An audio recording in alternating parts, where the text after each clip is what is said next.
3000થી પણ વધુ જર્જરિત મકાનો અને આવાસોને રાજકોટ મહાનગરપાલિકાએ નોટિસ ફટકારી છે। ચોમાસામાં બનતી સંભવિત દુર્ઘટનાને ટાળવા માટે રાજકોટ મહાનગરપાલિકાએ સેન્ટ્રલ, ઈસ્ટ અને વેસ્ટ ઝોનમાં આવેલા ભયગ્રસ્ત બાંધકામોના માલિકોને નોટિસ ફટકારી જર્જરિત ભાગોને દૂર કરવા અથવા તો બાંધકામને મજબૂત કરવા માટે નોટિસ ફટકારી છે।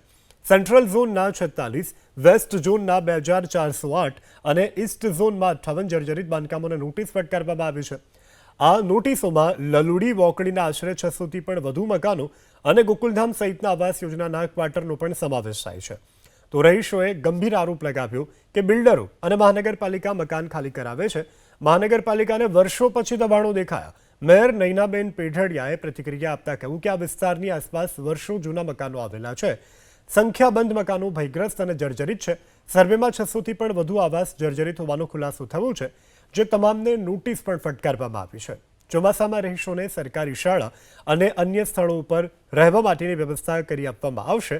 લલુડી વિસ્તારમાં દર ચોમાસામાં પાણી ભરાવાની પણ સમસ્યા થાય છે, ત્યારે શહેર કોંગ્રેસે મહાનગરપાલિકાને પત્ર લખી સ્થાનિકોને વૈકલ્પિક વ્યવસ્થા કરી આપવાની માંગ કરી છે।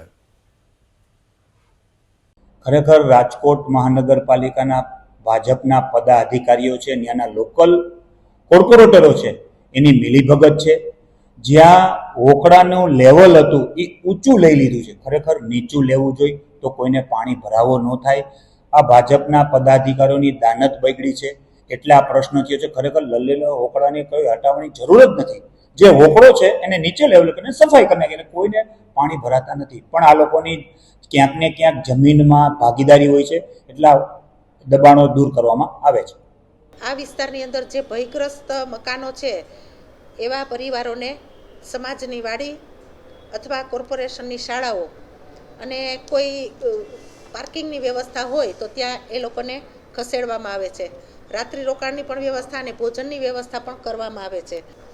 આ વિસ્તારનો સર્વે પૂર્ણ કરી અને જે મકાનો ભયગ્રસ્ત છે એવા મકાનોને ખાલી કરી અને તે જગ્યાએ આપણે આવાસ આપી અને એ લોકોને નવા મકાનની અંદર રહેવા માટેની સગવડતા મળે તેવું કોર્પોરેશન દ્વારા સર્વે કરવામાં આવેલો છે।